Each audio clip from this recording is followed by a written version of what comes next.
તે સ્વામિનારાયણ સર્વ સંતો, આપણા ત્યાં જે કર્મઠ સંત શ્યામ સ્વામી, તેમણે છેલ્લા ઘણા વર્ષોથી આપણા સત્સંગમાં રહીને પોતે સત્સંગના ગુણો કેળવીને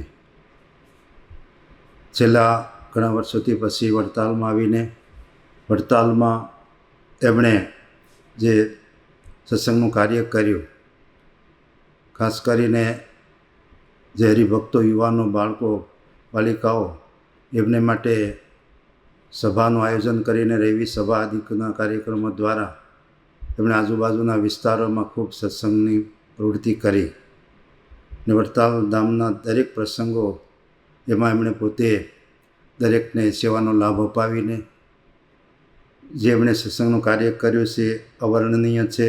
અને એમને જે અચાનક જવાનું થયું, એની જે ખોટ પડી છે સત્સંગમાં, ખાસ કરીને વડતાલ ધામ અને વડતાલ ગાદીમાં બહુ જ બહોળા પ્રમાણમાં એમણે કાર્ય કર્યું છે.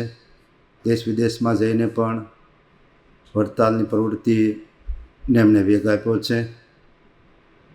અમેરિકામાં પણ પોતે પધારેલા અહીંયા, અને અહીંના સત્સંગીઓને પણ એમના વિશે લાગણી હતી કે સ્વામીજી અથાગ મહેનત કરે છે.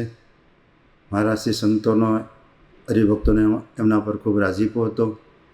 એમણે જે સત્સંગના ગુણો કેળવ્યા હતા, સત્સંગની સેવાના, અને સક્રિય રીતે લોકોને પણ, બાળકો, યુવાનોને અને યુવા સંતોને પણ એમને જે સક્રિય કર્યા હતા, એ કાર્ય, એમના જે ગુણો છે એ આપણા બધા એમાં શીખવા જેવા છે.